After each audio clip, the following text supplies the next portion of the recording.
Hi, this is Mato. Welcome to my online chess lecture. In this video I will show you a game between Akiba Rubinstein and Oskar Mueller. This game was played in Southport in 1924. Rubinstein had white pieces and he started with d4. Mueller played knight to f6, knight to f3, g6, c4, bishop to g7, knight to c3, castling e4, d6. The king's Indian defense. White to move. Bishop to e2 is the most played move. Rubinstein played h3. Knight from b to d7, g3. Is this the fianchetto variation? e5. Bishop to g2. E takes on d4. Knight takes on d4. Knight to c5. White to move. Rubinstein castled king's side. Let's take it back. If b4, then knight on c takes on e4, and after knight takes on e4, rook to e8. This position favors black. Back to our game. Castling, but now a5, preventing b4. Bishop to e3, rook to e8, queen to c2, bishop to d7, king to h2, queen to e7, f3, c6, bishop to f2. Mueller, player with the black pieces, was thinking to himself, is this guy really Rubinstein? He's nothing special. The game continued. Knight to h5, rook from a to d1, a4, rook from f to e1, bishop to h6, f4, bishop to e6. White to move. What would you do in this position if you had white pieces? Are you ready to see the move? Well, Mueller thought that he had d5 under control, and he was surprised to see knight to d5. What is going on? Black to move. The first move that comes to mind is c takes on d5. But Mueller played queen to d8. Let's take it back. If c takes on d5, e takes on d5. The bishop is pinned after the queen moves. d takes on e6, knight takes on e6, knight to b5, and if bishop to f8, f5. White is standing much better. Back to our game.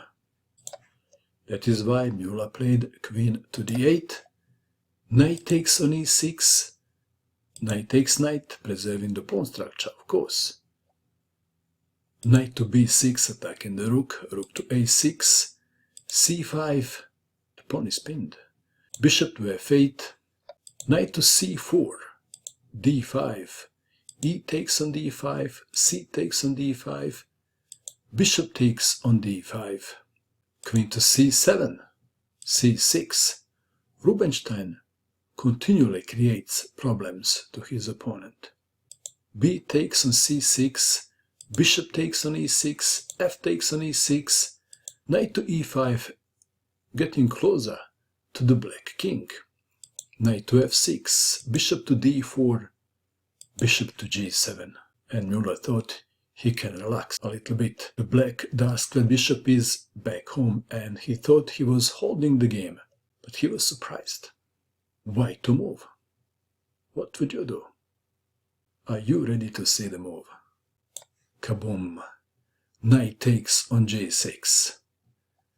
H takes on g6. White to move. How would you continue?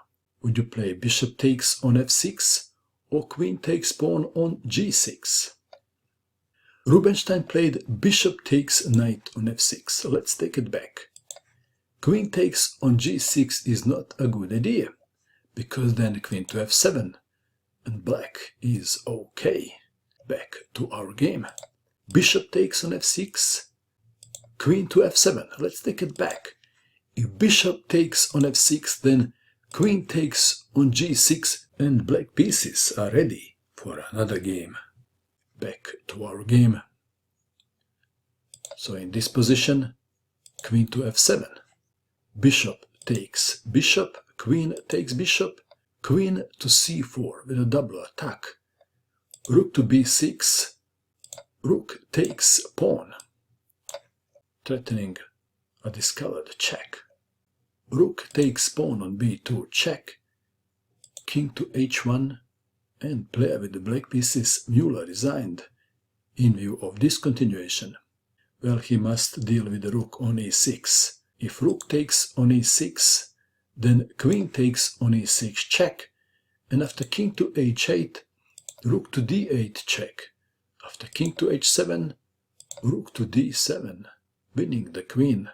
If rook to b1 check, king to g2, rook to b2 check, king to f3. No more checks, and black has no sensible way to continue the game. What do you think of this game? And that is all.